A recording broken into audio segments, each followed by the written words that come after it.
MD ಪಲ್ಲಿವರೇ news 18 ಕನ್ನಡಕ್ಕೆ reaction ಕೊಟ್ಟಿದ್ದಕ್ಕೆ ಇನ್ನು ಲತಾ ದೀದಿ ಬಗ್ಗೆ ಮಾತನಾಡೋದಕ್ಕೆ ಇದೀಗ ನಮ್ಮ ಜೊತೆ ನೇರ ಸಂಪರ್ಕದಲ್ಲಿ ಜಾಯಿನ್ ಆಗಿದ್ದಾರೆ ಕನ್ನಡದ ರ್ಯಾಪರ್ ಅಲೋಕ್ ಅವರೇ ನಮಸ್ತೆ. ಈ ಸಂದರ್ಭದಲ್ಲಿ ಲತಾ ದೀದಿಯನ್ನ ನೀವು ಯಾವ ತರ ನೆನಪು ಮಾಡ್ಕೊಳ್ತೀರಾ ಮತ್ತೆ ಯಾವ ತರ ಫಾಲೋ ಮಾಡ್ತಾ ಇದ್ರಿ ನೀವು ಲತಾ ದೀದಿ ಸಾಂಗ್ಸ್ ಗಳನ್ನ? ಬಹುಶಃ ನಾನೇ ಅಲ್ಲ, ನಂತರ ಲಕ್ಷಾಂತರ ಕೋಟ್ಯಾಂತರ ಜನ ಮ್ಯೂಸಿಷಿಯನ್ಸ್ ಅವ್ರ ಕೆರಿಯರ್ ಅನ್ನ ಶುರು ಮಾಡಿರೋದು ಇಂತ ಲೆಜೆಂಡ್ಸ್ ಗಳ ವಾಯ್ಸ್ ನ ಕೇಳ್ಕೊಂಡು. ಲತಾ ಅಮ್ಮ ಅವರು ಬರೀ ಒಂದು ವಾಯ್ಸ್ ಆಗಿರ್ಲಿಲ್ಲ, ಅದು ಭಾರತಕ್ಕೆ ಅವರ ಒಂದು ವಾಯ್ಸ್ ಎಮೋಷನ್ ಆಗಿತ್ತು. ಅವ್ರು ಹಾಡಿರುವಂತ ಹಾಡುಗಳು, ಅವ್ರು ಹಾಡಿರುವಂತ ಸಾಂಗ್ಸ್ ಗಳ ಲೆಗಸಿ ಯಾವ ತರ ಇದೆ ಅಂತಂದ್ರೆ ನಮ್ಮ ಲೈಫಿನ ಸಾಕಷ್ಟು ಅದ್ಭುತವಾದಂತ ಮೆಮೊರೀಸ್ ನ ಜೋಡಿಸ್ಬಿಟ್ಟಿದೀವಿ ಅದಕ್ಕೆ. ನಾವು ಇಂಡಿಪೆಂಡೆನ್ಸ್ ಡೇ ಬಂದಾಗ ಆಗಿರ್ಬೋದು, ರಿಪಬ್ಲಿಕ್ ಡೇ ಬಂದಾಗ ಆಗಿರ್ಬೋದು, ಅವ್ರ ಹಾಡುಗಳನ್ನ ಕೇಳಿಲ್ಲ ಅಂತಂದ್ರೆ ಅವತ್ತಿನ ದಿನ ನಮಗ್ ಸಾರ್ಥಕ ಅಂತಾನೆ ಅನ್ಸಲ್ಲ. ಆತರ ಒಂದು ಅದ್ಭುತವಾದಂತ ವಾಯ್ಸ್, ಒಂದು ಲೆಜೆಂಡ್ ಲೆಗಸಿ ಇವತ್ತು ನಮ್ ಜೊತೆ ಇಲ್ಲ ಅಂತ ಕೇಳೋದಕ್ಕೆ ಬಹಳ ಬೇಜಾರಾಗ್ತಾ ಇದೆ. ಅದು ಸಂಡೇ ಬೇರೆ ಒಂಥರ ಒಳ್ಳೆ ಕಾಮ್ ಮೂಡಲ್ಲಿ ಎದ್ವಿ ಎಲ್ಲಾರು, ಬಟ್ ಈ ನ್ಯೂಸ್ ಬಂತು, ತುಂಬಾ ಬೇಜಾರಾಗ್ತಾ ಇದೆ. ಅಫ್ಕೋರ್ಸ್ ಅವ್ರ ಸಾಧನೆ ಬಗ್ಗೆ ಮಾತಾಡ್ಲೇಬೇಕಾಗುತ್ತೆ, ಯಾಕಂದ್ರೆ ಆ ಪ್ಲೇಸ್ ನ ಈಗ ಯಾರು ತುಂಬಕ್ಕಾಗಲ್ಲ ಮತ್ತೆ. ಸೊ ಗಾನ ಕೋಗಿಲೆ ಗಾನವನ್ನ ನಿಲ್ಸ್ಬಿಟ್ಟಿದೆ, ಬಟ್ ಆ ಹೆಮ್ಮೆ ಅಂತೂ ಖಂಡಿತ ನಮ್ಗಿದೆ. ಸೊ ನಾವು ಅವ್ರ ಹಾಡುಗಳನ್ನ ಕೇಳಿದ್ವಿ, ನಮ್ಮ ಒಂದು ಅವಧಿಯಲ್ಲಿ ಅವ್ರಿದ್ರು. ಸೊ ಇದನ್ನೆಲ್ಲ ಹೇಳ್ಕೊಳಕ್ ನಮಗ್ ಖಂಡಿತ ಹೆಮ್ಮೆ ಆಗುತ್ತೆ. ಸೊ ಹಾಗಾಗಿ ನಾವು ಹೆಮ್ಮೆ ಪಡುವ ವಿಷಯ ಏನಂತಂದ್ರೆ, ನಾವು ಬದುಕಿದಾಗ ಲತಾ ಮಂಗೇಶ್ಕರ್ ಅಂತ ಒಬ್ರು ಅದ್ಭುತವಾದಂತ ಗಾಯಕಿನ ನೋಡಿದ್ವಿ, ಅವ್ರ ಹಾಡುಗಳನ್ನ ಕೇಳಿದ್ವಿ ಅನ್ನೋದು ನಮ್ಮ ಪುಣ್ಯ ಅಂತ ನಾವು ಭಾವಿಸ್ಬೇಕು. ಟ್ರೂ ಟ್ರೂ ಟ್ರೂ ನಿಜ. ಅದೇ ಸಾಧನೆ ಬಗ್ಗೆ ನಾನು ಹೇಳ್ತಾ ಇದ್ದೆ. ಈಗ ಬೇರೆ ಬೇರೆ ಲ್ಯಾಂಗ್ವೇಜಸ್ ಅಲ್ಲಿ ಹಾಡು ಹೇಳಕ್ ಸಿಗುತ್ತೆ, ಆ ಪರಿಶ್ರಮ ಅವಾಗಿನ ಕಾಲದಲ್ಲಿ. ಯಾಕಂದ್ರೆ ಇವಾಗ ಒಂಥರ ಮ್ಯಾಚ್ ಮಾಡ್ಬಿಡ್ತಾರೆ, ಅವ್ರವ್ರ ಟೈಮಿಂಗ್ ಬರ್ತಾರೆ, ಅವ್ರು ಹಾಡು ಹೇಳ್ತಾರೆ ಹೋಗ್ತಾರೆ. ಅವಾಗ ಹಂಗಲ್ಲ, ಒಂದೇ ರೂಫ್ ನಡಿಯಲ್ಲಿ ಎಲ್ಲರೂ ಇರ್ಬೇಕಾಗುತ್ತೆ, ಹಾಡುಗಳನ್ನ ಹೇಳ್ಬೇಕಾಗುತ್ತೆ. ಒಂಥರ ಬ್ಯುಸಿ ಸ್ಕೆಡ್ಯೂಲ್ ಇರ್ತಾ ಇತ್ತು, ಬೇರೆ ಬೇರೆ ಲ್ಯಾಂಗ್ವೇಜಸ್ ಅಲ್ಲಿ ಬ್ಯುಸಿ ಇರ್ತಾ ಇದ್ರು. ಸಾಧನೆ ಮಾಡ್ಬೇಕು ಅಂತಲ್ಲ ಇದೆಲ್ಲ, ಓ ನಂದು 10,000 ಹಾಡಾಯ್ತು, 20,000 ಹಾಡಾಯ್ತು, ಆತರ ಲೆಕ್ಕ ಇಟ್ಟಿದ್ದೇ ಇಲ್ಲ ಅವರೆಲ್ಲ. ಸಾಧ್ಯನಿಲ್ಲ. ಇವಾಗ ನಾವ್ ಹೇಳ್ತೀವಲ್ಲ, ನಮ್ ತರ ನಾವೆಲ್ಲ ಇವಾಗಿನ ಜನರೇಷನ್ ಮ್ಯೂಸಿಷಿಯನ್ಸ್ ಯಾವ ತರ ಅಂತಂದ್ರೆ, ಒಂದು ಸಾಂಗ್ ಮಾಡೋದಕ್ಕೆ ಒಂದಿನ ತಗೋತೀವಿ, ಆ ಒಂದಿನದಲ್ಲಿ 50 ಟೇಕ್ ಮಾಡ್ತೀವಿ, ಸ್ಟಾಪ್ ಮಾಡ್ತೀವಿ, ಪಾಸ್ ಮಾಡ್ತೀವಿ, ಬ್ರೇಕ್ ಹೋಗ್ತೀವಿ. ಆದ್ರೆ ನಮ್ಮ ಲತಾ ಮಂಗೇಶ್ಕರ್ ಜಿ ಆಗಿರ್ಬೋದು, SP ಬಾಲಸುಬ್ರಹ್ಮಣ್ಯಂ ಸರ್ ಆಗಿರ್ಬೋದು, ಇವರೆಲ್ಲ ಬೆಳೆದು ಬಂದ ವಾತಾವರಣ ಯಾವ ತರ ಇತ್ತಂತಂದ್ರೆ, ಒಂದ್ಸತಿ ಸ್ಟಾರ್ಟ್ ಅಂತ ಒತ್ತಿದ್ರೆ ಎಂಡಲ್ಲೇನೆ ಸ್ಟಾಪ್ ಆಗ್ತಾ ಇದ್ದಿದ್ ಸಾಂಗ್. ಒಂದು ಟೇಕ್ ಅಲ್ಲಿ ಎಂಟೈರ್ ಸಾಂಗ್ ಅನ್ನ ಮುಗಿಸೋರು, ರೀಟೇಕ್ ಗಳು ಮಾಡ್ತಾ ಇರ್ಲಿಲ್ಲ. ಒಂದು ಚಿಕ್ಕ ಮಿಸ್ಟೇಕ್ ಆದ್ರೂ ಎಂಟೈರ್ ಸಾಂಗ್ ನ ರೀಟೇಕ್ ಮಾಡ್ಬೇಕಾಗಿತ್ತು. ಸೊ ಪ್ರಾಬಬ್ಲಿ ಆ ತರ ಒಂದು ಎನ್ವಿರಾನ್ಮೆಂಟ್ ಅಲ್ಲಿ ಬೆಳೆದಿದ್ದಕ್ಕೆ ಏನೋ ಅವ್ರು ಲೆಜೆಂಡ್ಸ್ ಆಗಿದ್ದು. ಒಂದು ಚೂರು ಒಂದು ಅಲ್ಪ ದೋಷ ಕೂಡ ಕಾಣಿಸ್ತಾ ಇರ್ಲಿಲ್ಲ ಅವ್ರ ವಾಯ್ಸ್ ಅಲ್ಲಾಗ್ಲಿ, ಅವರ ಎಕ್ಸ್ಪ್ರೆಷನ್ಸ್ ಅಲ್ಲಾಗ್ಲಿ ಅಂತ. ನಾನ್ ನಿಜವಾಗ್ಲೂ ಇಟ್ಸ್ ವೆರಿ ಏನ್ ಹೇಳ್ಬೇಕಂತಾನೆ ಗೊತ್ತಾಗ್ತಾ ಇಲ್ಲ. ಅಂತ ಆತರ ಲೆಜೆಂಡ್ ನಾವು ಕಳ್ಕೊಂಡಿದ್ವಿ ಇವತ್ತು. ನಿಜ ನಿಜ. ಈಗಲೂ ತುಂಬಾ ಜನ ಸಿಂಗರ್ಸ್ ಹೇಳ್ತಾರೆ, ಲತಾ ದೀದಿ ಹಾಡಿರೋ ಹಾಡನ್ನ ನಾನು ಪರ್ಫೆಕ್ಟ್ ಆಗಿ ಹೇಳಬೇಕು ಅಂತಂದ್ರೆ ಎಷ್ಟೋ ವರ್ಷ ಕಲಿಬೇಕು ಅಂತ. ಖಂಡಿತವಾಗುನು. ಇನ್ಫ್ಯಾಕ್ಟ್ ತುಂಬಾ ಜನ ಗೊತ್ತಿಲ್ಲ, ನಾನ್ ಸ್ಕೂಲ್ ಡೇಸ್ ಅಲ್ಲಿ ಲತಾ ಮಂಗೇಶ್ಕರ್ ಜಿ ಅವರ ವಾಯ್ಸ್ ಅನ್ನ ತುಂಬಾ ಇಮಿಟೇಟ್ ಮಾಡ್ತಾ ಇದ್ದೆ. ನನ್ಗೆ ಇನ್ಫ್ಯಾಕ್ಟ್ ಸ್ಟೇಟ್ ಅವಾರ್ಡ್ಸ್ ಕೂಡ ಬಂದಿತ್ತು. ಅವ್ರ ವಾಯ್ಸ್ ಅನ್ನ ಟ್ರೈ ಮಾಡ್ತಾ ಇದ್ದೆ ಇಮಿಟೇಟ್ ಮಾಡ್ತಾ ಇದ್ದೆ ಅನ್ನೋದು ರಾಂಗ್ ಸ್ಟೇಟ್ಮೆಂಟ್. ಅದು ಟ್ರೈ ಮಾಡ್ತಾ ಇದ್ವಿ. 1.1% ಏನೋ ಸಕ್ಸೀಡ್ ಆಗಿರ್ಬೋದೇನೋ, ಬಟ್ ಅವ್ರು ನೋಡ್ಕೊಂಡ್ ಬೆಳ್ದಿರೋಂತ ಉದಾಹರಣೆಗಳು ಇದು. ಈಗ ಮಾಡ್ಬೋದಾ ಅಲೋಕ್? ಖಂಡಿತವಾಗುನು. ಅವ್ರದೊಂದು ಹಾಡು ನಮ್ಮ ಜವಾನ್ರು ಅಂದ್ರೆ ನಮ್ಮ ಸೈನಿಕರ ಮೇಲೆ, ಜೈ ಜವಾನ್ ಅವ್ರ ಮೇಲೆ ಮಾಡಿರುವಂತ ಹಾಡು, ಏ ಮೇರೆ ವತನ್ ಕಿ ಲೋಗೋ ಅಂತ ಒಂದು ಹಾಡಿದೆ. ಸುಮ್ನೆ ಟ್ರೈ ಮಾಡ್ತೀನಿ. ಬಟ್ ಈ ಹಾಡು one of my inspiration, Lata Mangeshkar ಜಿಗೆ ಸಮರ್ಪಣೆ. ए मेरे वतन की लोगों, जरा आग में भर लो पानी, जो शहीद हुए हैं उनकी जरा याद करो कुर्बानी. ये मेरे वतन की लोगों, जरा आग में भर लो पानी, जो शहीद हुए हैं उनकी जरा याद करो कुर्बानी. ಓ, ಇದೊಂದು ಹೊಸ ಟ್ಯಾಲೆಂಟ್ ಅಲೋಕ್ ಹತ್ರ ಇದೆ ಅಂತ ನಮ್ಗೆ ಇವತ್ತು ಗೊತ್ತಾಯ್ತು ನೋಡಿ. ಫೈನ್, ಚೆನ್ನಾಗಿತ್ತು ಅಲೋಕ್. ಯಾವ್ದು ತುಂಬಾ ಇಷ್ಟ ನಿಮ್ಗೆ ಲತಾ ದೀದಿ ಹೇಳಿದ್ರಲ್ಲಿ? ಅಫ್ಕೋರ್ಸ್ ಈ ಹಾಡಂತೂ ಭಾರತದ ಪ್ರತಿಯೊಬ್ಬ ಪ್ರಜೆನೂ ಇಷ್ಟಪಡ್ತಾರೆ. ಎವ್ರಿ ಟೈಮ್ ಕೇಳಿದಾಗ ಗೂಸ್ ಬಂಪ್ಸ್ ಬರುತ್ತೆ. ಒಂದು ಭಾರ ಆಗತ್ತೆ, ಮನ್ಸ್ ಭಾರ ಆಗತ್ತೆ ಈ ಹಾಡು ಕೇಳ್ದಾಗೆಲ್ಲ. ಅಂಡ್ ಲತಾದಿ ಅವರ ನನ್ನ ಪರ್ಸನಲ್ ಫೇವರೇಟ್ ಅಂತಂದ್ರೆ ರಂಗದೇ ಬಸಂತಿ ಸಿನಿಮಾದಿಂದ ಲುಕ್ಕಾ ಚುಪ್ಪಿ, ಬಹುತ್ ಹುಯಿ, ಸಾಮನೆ ಮೇರೆ ಜಾ ಅಂತ ಎಷ್ಟು ಅದ್ಭುತವಾಗಿ ಹಾಡಿದ್ದಾರೆ ಆ ಏಜ್ ಅಲ್ಲಿ ಅಂತಂದ್ರೆ. ಇನ್ಫ್ಯಾಕ್ಟ್ ಅವ್ರ ಹಾಡು ಹಾಡಿದಾಗ ಐ ಥಿಂಕ್ ಅವ್ರಿಗೊಂದು 80+ ಆಗಿತ್ತು. ರೆಹಮಾನ್ ಸರ್ ಅವ್ರು ಕಂಪೋಸ್ ಮಾಡಿರೋ ಸಾಂಗು. ಪ್ರತಿ ಒಂದು ಅಕ್ಷರ ಕೂಡ ಆ ಏಜ್ ಅಲ್ಲಿ ಫಂಬಲ್ ಆಗದೆ ಅವರ ಎಕ್ಸ್ಪ್ರೆಷನ್ ಎಷ್ಟು ಚೆನ್ನಾಗಿ ಹಾಡಿದ್ದಾರೆ ಅಂತಂದ್ರೆ ಇವತ್ತೂನು one of the best Indian song ಅದು ಅಂತ ಹೇಳಿದ್ರೆ ತಪ್ಪಾಗೋದಿಲ್ಲ. ಕರೆಕ್ಟ್, ನಿಜವಾಗ್ಲೂ.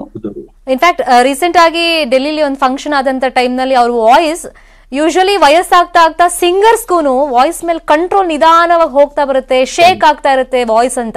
ಬಟ್ ಲತಾ ದೀದಿ ವಿಷಯದಲ್ಲಿ ಹಂಗ ಆಗ್ಲೇ ಇಲ್ಲ. ನಾವು ನೋಡ್ತಿದ್ದಂಗೆ ಇದು ಹೆಂಗಪ್ಪ ಪರ್ಫೆಕ್ಟ್ ಆಗಿ ಹೇಳ್ತಾ ಇದಾರೆ ಅಂತ ನಮಗೂ ಅನ್ನಿಸ್ತಾ ಇತ್ತು. ಅದೇ ಹೇಳ್ತೀವಲ್ಲ, ಕೆಲವರು ಸಿಂಗರ್ಸ್ ಆಗ್ಬೇಕಂತ ಬರ್ತಾರೆ, ಇನ್ ಕೆಲವರು ಸಿಂಗರ್ಸ್ ಆಗಕ್ಕೆ ಅಂತ ಬರ್ತಾರೆ, ಇನ್ ಕೆಲವರು ಹುಟ್ತಾನೆ ಅವ್ರ ಸಿಂಗರ್ಸ್. ಅವ್ರು ಬರದೆ ಇಲ್ಲಿ ಲೆಜೆಂಡ್ರಿ ಲೆಗಸಿನ ಬಿಟ್ಬಿಟ್ಟು ಹೋಗೋದಕ್ಕೆ. ಕಲಾ ಶಾರದೆ ಎಲ್ಲಾರನು ಕೈ ಚಾಚಿ ಕರಿತಾಳಂತೆ, ಬಟ್ ಕೆಲವ್ರನ್ನ ಮಾತ್ರ ಈ ತರ ಅಪ್ಪಿ ಭುಜದ ಮೇಲೆ ಕೂಡಿಸ್ಕೊಂಡು ಬೆಳೆಸ್ತಾಳಂತೆ. ಸೊ ಈ ತರ ಕ್ಯಾಟಗರಿಯಲ್ಲಿ I think Lata Mangeshkar ji, SP Balasubrahmanyam ಅವರು ಎಲ್ಲಾರು ಒಂದು ಉದಾಹರಣೆ. ನಿಜ ನಿಜ. ಈಗ ನೋಡಿ, ಯುಗಳ ಗೀತೆ ಇರ್ಲಿ, ಭಜನೆ ಇರ್ಲಿ, ಜನಪದ ಗೀತೆ ಇರ್ಲಿ, ಅಥವಾ ಈ ಐಟಮ್ ಸಾಂಗ್ಗಳಿರ್ಲಿ, ಯಾವ್ದಾದ್ರೂ ಸೈ ಲತಾ ದೀದಿ ವಾಯ್ಸ್ ಇದ್ರೆ ಅದಕ್ಕೆ ಸೂಟ್ ಆಗ್ಬಿಡುತ್ತೆ. ಈ ವಾಯ್ಸ್ ಮಾಡ್ಯುಲೇಷನ್ ಬಗ್ಗೆ ಏನ್ ಹೇಳ್ತೀರಾ ನೀವು? ಬಹಳ ಕಷ್ಟ. ಇನ್ಫ್ಯಾಕ್ಟ್ ಒಬ್ರು ಸಿಂಗರ್ ಆದ್ರೆ ನಾವು ಅವ್ರನ್ನ ಬ್ರ್ಯಾಂಡ್ ಮಾಡ್ಬಿಡ್ತೀವಿ. ಈಗ ಇವರು ಪಾರ್ಟಿ ಸಾಂಗ್ಸ್ ಗೆ ಹಾಡ್ತಾರೆ, ಇವರು ಈ ಸಾಂಗ್ ನೇ ಹಾಡ್ತಾರೆ ಚೆನ್ನಾಗೆ, ಇವರು ಬರೀ ಶೋಕ ಗೀತೆಗಳನ್ನ ಚೆನ್ನಾಗಿ ಹಾಡ್ತಾರೆ ಅಂತ. ಆದ್ರೆ ಕೆಲವು ಸಿಂಗರ್ಸ್ ಮಾತ್ರ ಎಲ್ಲಾ ಭಾವನೆಗಳನ್ನು ಅಚ್ಚುಕಟ್ಟಾಗೆ ಜನರ ಮನಸ್ಸಿಗೆ ತಲುಪೋ ರೀತಿಯಲ್ಲಿ ಹಾಡುವಂತ ಕೆಲವು ಟ್ಯಾಲೆಂಟ್ ಗಳು ಮಾತ್ರ ಇಡೀ ಇಂಡಿಯಾದಲ್ಲಿ ಇರೋದು ನೀವು ಅಬ್ಸರ್ವ್ ಮಾಡಿದ್ರೆ. ಅದ್ರಲ್ಲಿ ಲತಾ ಮಂಗೇಶ್ಕರ್ ಜಿ ಒಬ್ರು. ಯಾಕಂದ್ರೆ ಲತಾ ಮಂಗೇಶ್ಕರ್ ಜಿ ಅವರು ಶೋಕ ಗೀತೆ ಹಾಡಿದ್ರುನು ಅಷ್ಟೇ ಅಳು ಬರುತ್ತೆ, ಯಾವ್ದಾರ ಒಂದು ಐಟಮ್ ಸಾಂಗ್ ಹಾಡಿದ್ರುನು ಅಷ್ಟೇ ಎದ್ದು ಕುಣಿಬೇಕು ಅನ್ಸುತ್ತೆ, ಯಾವ್ದಾರ ಒಂದು ಕಾಮಿಡಿ ಸಾಂಗ್ ಕೂಡ ಹಾಡಿದ್ರೆ ಮಕ್ಕಳು ಕೂಡ ಎಂಜಾಯ್ ಮಾಡ್ತಾರೆ. ಅದು ಎಲ್ರಿಗೂ ಬರಲ್ಲ. ಅದು ಹೇಳಿದ್ನಲ್ಲ, ಅದೊಂದು ಆಶೀರ್ವಾದ, ಅದು ಕಲಾ ಸರಸ್ವತಿ ಆಶೀರ್ವಾದ, ಅದು ಎಲ್ರಿಗೂ ಬರಲ್ಲ ಅದು ನಿಜವಾಗ್ಲೂ. ಅಂದ್ರೆ ಇಷ್ಟು ವರ್ಷ ಸಾವಿರಾರು ಹಾಡುಗಳನ್ನ ಹಾಡ್ಕೊಂಡ್ ಬಂದಿದ್ದಾರೆ ಅಂದ್ರೆ ಎವ್ರಿ ಡೇ ನಮ್ಮ ಲೆಕ್ಕದಲ್ಲಿ ನಮ್ ತರ ಏಜ್ ಅವರು ಎವ್ರಿ ಡೇ 30 ಹಾಡು ಹಾಡಿದ್ರು ಇಡೀ ನಾವು ಬದುಕಿರೋಂತ ಸ್ಪ್ಯಾನ್ ಅಲ್ಲಿ ಅವ್ರದ್ದು ಮುಗಿಸಿರೋಂತ 50% ಸಾಂಗ್ಸ್ ಮುಗ್ಸಕ್ ಆಗಲ್ಲ. ಯೋಚನೆ ಮಾಡಿ ಹೆಂಗ್ ಸಾಧ್ಯ ಇದೆ ಅಂದ್ರೆ ಲೈಕ್ ಇಟ್ಸ್ ಇನ್ ಹ್ಯೂಮನ್. ಮನುಷ್ಯರು ದೇವತೆಗಳು ಮಾಡಕ್ ಸಾಧ್ಯ ಅಷ್ಟೇ, ಇದೆ ಮನುಷ್ಯರು ಮಾಡೋದಕ್ಕೆ ಬಹಳ ಕಷ್ಟ ಇದೆ ಇದು. ನಿಜ. ಕುತೂಹಲ ಕೇಳ್ತಿದೀನಿ ಅಲೋಕ್, ಇವಾಗ ಒಂದ್ ಸಾಂಗ್ ರೆಕಾರ್ಡಿಂಗ್ ಮಾಡ್ಬೇಕು ಅಂತಂದ್ರೆ ಅದ್ರ ಹಿಂದಿರುವಂತ ಪ್ರಿಪರೇಷನ್, ಸಿಂಗರ್ಗಳ ಸ್ಟುಡಿಯೋದಲ್ಲಿ ನಿಂತಾಗ ಅದೊಂದು ರಿಹರ್ಸಲ್ ಮಾಡುವಂತದ್ದು, ಅದೆಲ್ಲ ತುಂಬಾ ಇಂಪಾರ್ಟೆಂಟ್ ಆಗುತ್ತೆ. ಬಟ್ ನೀವ್ ಹೇಳ್ದಂಗೆ ಒಂದ್ ದಿನಕ್ಕೆ ಅದ್ ಎಷ್ಟು ಹಾಡು ಹೇಳಿದಾರೋ ಇವರೆಲ್ಲ. ಅದೇ ಒಂದ್ಸತಿ ಬರ್ತಾರೆ, ನಾನ್ ಕೇಳ್ದಂಗೆ ಯಾರೋ ಒಬ್ರು ದೊಡ್ಡ ಮ್ಯೂಸಿಕ್ ಡೈರೆಕ್ಟರ್ ಹೇಳಿದ್ ನನ್ಗೆ, ಒಂದ್ಸತಿ ಬಂದ್ರೆ ಇವರೆಲ್ಲ ಬೆಳಗ್ಗೆ ಬಂದು ಕಾಫಿ ಕುಡ್ದು ಶುರು ಮಾಡಿದ್ರೆ ಹಾಡೋದಕ್ಕೆ ಮಿನಿಮಮ್ 5 ರಿಂದ 6 ಜನ ಬೇರೆ ಬೇರೆ ಡೈರೆಕ್ಟರ್ ಗಳು ವೆಯ್ಟ್ ಮಾಡೋರಂತೆ ಒಂದ್ ರೆಕಾರ್ಡಿಂಗ್ ಮುಗಿಯೋದಕ್ಕೆ. ಏನಕ್ಕಂತಂದ್ರೆ ಅವ್ರ ಹಾಡು ಮುಗಿಸಿ ಇವ್ರ ಹಾಡನ್ನ ಹಾಡೋದಕ್ಕೆ ವೆಯ್ಟ್ ಮಾಡ್ತಾ ಇರೋರಂತೆ. ಇವ್ರು ಒಂದ್ ಸ್ಟ್ರೆಚ್ ಅಲ್ಲಿ 30 ನಿಮಿಷ 40 ನಿಮಿಷದಲ್ಲಿ ಒಂದ್ ಹಾಡನ್ನ ಮುಗಿಸಿ ಇಮಿಡಿಯೇಟ್ ಆಗಿ ಹೋಗಿ ನೀರ್ ಕುಡ್ಕೊಂಡ್ ಬಂದು ಇನ್ನೊಂದ್ಸತಿ ಮೈಕ್ ಮುಂದೆ ನಿಂತ್ಕೊಂಡ್ರೆ ಇನ್ನೊಂದ್ ಸಿನಿಮಾ ಹಾಡು ಮುಗಿಸೋರಂತೆ. ಈ ತರ ಐ ಥಿಂಕ್ ಇವ್ರದ್ದು ಲೆಜೆಂಡ್ರಿ ಇದು ಏನಂತ ಹೇಳ್ತಾರೆ ರೆಕಾರ್ಡ್ ಇರೋದು ಒಂದು 18 ರಿಂದ 20 ಹಾಡು ಒಂದಿಂದಲ್ಲಿ ಹಾಡಿದಾರೆ ಇವ್ರು. ಅಂದ್ರೆ 20 ಸಿನಿಮಾಗಳ ಹಾಡನ್ನ ಒಂದಿಂದಲ್ಲಿ ಮುಗಿಸಿದ್ದಾರೆ. ಇದು ನಿಜವಾಗ್ಲೂ ಅಂದ್ರೆ ನಾರ್ಮಲ್ ಮನುಷ್ಯರು ಮಾಡೋದಕ್ಕೆ ಇದು ಬಹಳ ಕಷ್ಟ. ಅದು ಸಾಂಗ್ ಅನ್ನ ಇವಾಗಿನ ತರ ವಾಟ್ಸ್ಆಪ್ ಅಲ್ಲಿ ಕಳ್ಸೋದಾಗ್ಲಿ, ರೆಕಾರ್ಡ್ ಮಾಡಿ ಕಳ್ಸೋದಾಗ್ಲಿ ಅದೆಲ್ಲ ಇರ್ಲಿಲ್ಲ. ಸ್ಟುಡಿಯೋಗ್ ಬಂದಾಗ ಕೇಳ್ತವ್ರಂತೆ ಸಾಂಗ್ ಗಳನ್ನ, ನೋಡಿ ಇದು ತಾಳ, ಇದು ಶ್ರುತಿ, ನೀವ್ ಈ ಪಿಚ್ಚಲ್ ಹಾಡ್ಬೇಕು, ಇದು ಲಿರಿಕ್ಸ್ ಅಂತ. ಲಿರಿಕ್ಸ್ ಗೊತ್ತಿಲ್ಲ, ಟ್ಯೂನ್ ಗೊತ್ತಿಲ್ಲ, ಬಂದು ಆನ್ ಸ್ಪಾಟ್ ಪ್ರಿಪರೇಷನ್ ಮಾಡಿ ಹಾಡೋದಂತಂದ್ರೆ ಅದು ಜೋಕ್ ಅಲ್ವೇ ಅಲ್ಲ. ಮೂಡ್ ಚೇಂಜಸ್ ಬೇರೆ. ಈಗ ಒಂದೇ ತರ ಏನು ಭಜನೆನೇ ದಿನಪೂರ್ತಿ ಹಾಡ್ಬೇಕು ಅಂತಿರಲ್ಲ. ಸಿನಿಮಾ ಹಾಡಿರುತ್ತೆ, ಫೋಕ್ ಸ್ಟೈಲ್ ಇರುತ್ತೆ, ಅಥವಾ ಐಟಮ್ ಸಾಂಗ್, ಅದ್ರಲ್ಲೇ ಬೇರೆ ಬೇರೆ ಟ್ವಿಸ್ಟ್ ಗಳಿರುತ್ತೆ. ಆ ಮೂಡ್ ಚೇಂಜಸ್ ಕೂಡ ದೇವ್ರನಾಮ ಹಾಡ್ತಾ ಇರ್ತಾರೆ. ಹೌದು, ಒಂದ್ ಚಿತ್ರಕ್ಕೆ ದೇವ್ರನಾಮ ಇರುತ್ತೆ, ಹಾಡ್ತಾ ಇರ್ತಾರೆ. ಕಟ್ ಮಾಡಿದ್ರೆ ಅರ್ಧ ಗಂಟೆಗೆ ನೆಕ್ಸ್ಟ್ ಐಟಮ್ ಸಾಂಗ್ ಹಾಡ್ಬೇಕಾಗಿರುತ್ತೆ. ಆ ಒಂದು ಮೂಡ್ ಫ್ಲಕ್ಚುಯೇಷನ್ ದೇವ್ರನಾಮದಿಂದ ಐಟಮ್ ಸಾಂಗ್ ಮಾಡ್ಕೊಳ್ಳೋದು ಬಹಳ ಕಷ್ಟ. ನಮ್ಗೇನೆ ಒಂದ್ ಸಾಂಗು ನಾವ್ ರೆಕಾರ್ಡ್ ಮಾಡ್ತೀವಿ ಯಾವ್ದೋ ರ್ಯಾಪ್ ಸಾಂಗ್ ಅಂತಂದ್ರೆ, ಆ ರ್ಯಾಪ್ ಸಾಂಗ್ ಇಂದ ಈಚೆ ಬರೋದಕ್ಕೆ ಮಿನಿಮಮ್ ನಂಗೆ 2 to 3 days ಬೇಕು, ಬೇರೆ ಸಾಂಗ್ ಮೇಲೆ ಕಾನ್ಸಂಟ್ರೇಟ್ ಮಾಡ್ಬೇಕಂತಂದ್ರೆ. ಇವ್ರುಗಳೆಲ್ಲ ಹೆಂಗೆ 18-20 ಸಾಂಗ್ ಅನ್ನು ಒಂದಿಂದಲ್ಲಿ ರೆಕಾರ್ಡ್ ಮಾಡೋರು ನಿಜವಾಗ್ಲು ಹ್ಯಾಟ್ಸ್ ಆಫ್. ಏನು ಹೇಳಕ್ ಗೊತ್ತಾಗಲ್ಲ. ಅದನ್ನು ನಾವ್ ಹೇಳ್ಬೇಕು, ಮಿಸ್ಟೇಕ್ಸ್ ಇಲ್ದಲೆ ಅದು ಒನ್ ಟೇಕ್ ಅಲ್ಲಿ. ಅದೇ ನಿಜ. ಹೆಂಗ್ ಸಾಧ್ಯ ಆಯ್ತಲ್ಲ ನಿಜವಾಗ್ಲು. ನಿಜ. ತುಂಬಾ ಜನ ಹೇಳ್ತಾ ಇದ್ರು ದೇವ್ರಿಗೆ ಮಾತ್ರ ಇದೆಲ್ಲ ಸಾಧ್ಯ, ಮನುಷ್ಯರಿಗೆ ಇಲ್ಲ ಅಂತ. ಆ ಸ್ಥಾನದಲ್ಲಿ ಕಲಾಕೃತಿ ಹಿಂಗೆ ತಲೆ ಮೇಲೆ ಅವ್ರಿಗೆ ಹಿಂಗ್ ಕೈ ಇಟ್ಬಿಟ್ಟು ಅವ್ರು ಹುಟ್ಟದಾಗ ಹಿಂಗ್ ಕೈ ಇಟ್ಟಿರ್ತಾರಂತೆ. ಅದು ಪ್ರಾಬಬ್ಲಿ ಬಹಳ ಕಮ್ಮಿ ಜನ ದೇವತಾ ಪುರುಷರು ಅಂತ ನಾವೇನ್ ಕರಿತೀವಿ. ಬರೀ ದೇವತಾ ಪುರುಷರು ಅಂತಂದ್ರೆ ನಾವು ಸ್ವಾಮೀಜಿಗಳಾಗ್ಬೇಕು, ಇಲ್ಲ ಅಂತಂದ್ರೆ ನಾವು ಒಂದಷ್ಟು ಬೇರೆ ಬೇರೆ ತರ ವಿಚಾರವಂತರಾಗಬೇಕು ಅಂತ ಇಲ್ಲ. ಹಾಡಲ್ಲೂ ಕೂಡ ದೇವತಾ ಮನುಷ್ಯರಿದ್ದಾರೆ. ಹಾಡನ್ನ ಹಾಡಿ ಎಷ್ಟೋ ಜನರ ಡಿಪ್ರೆಷನ್ ಅನ್ನ ಮರೆ ಮಾಡ್ದಂತವ್ರು, ಎಷ್ಟೋ ಜನ ಸಾಯಕ್ ಹೋದಂತವ್ರು ಮನ್ಸ್ ಚೇಂಜ್ ಮಾಡ್ಕೊಂಡು ಹಾಡುಗಳು ಕೇಳಿ ಮನ್ಸ್ ಚೇಂಜ್ ಆಗಿ ತಿರ್ಗಾ ಬದುಕಕ್ ಶುರು ಮಾಡಿದ್ದಾರೆ. ನಾವು ಅದೇ ಮೊನ್ನೆ ಮಾತಾಡ್ತಾ ಇದ್ವಿ, ಬಂಗಾರದ ಮನುಷ್ಯ ಸಿನಿಮಾ ನೋಡಿದಾಗ ಡಾಕ್ಟರ್ ರಾಜ್ಕುಮಾರ್ ಅವ್ರು ಮಾಡಿದಾಗ ಎಷ್ಟೋ ಜನ ಊರ್ ಬಿಟ್ಟು ಹೊಟ್ಟೋಗಿದ್ರು, ನನ್ಗೆ ಫಾರ್ಮಿಂಗ್ ಮಾಡೋದ್ ಬೇಡ, ನಾನು ರೈತ ಆಗಲ್ಲ, ಇದರಿಂದ ಏನು ಬೆನಿಫಿಟ್ ಇಲ್ಲ ಅಂತ.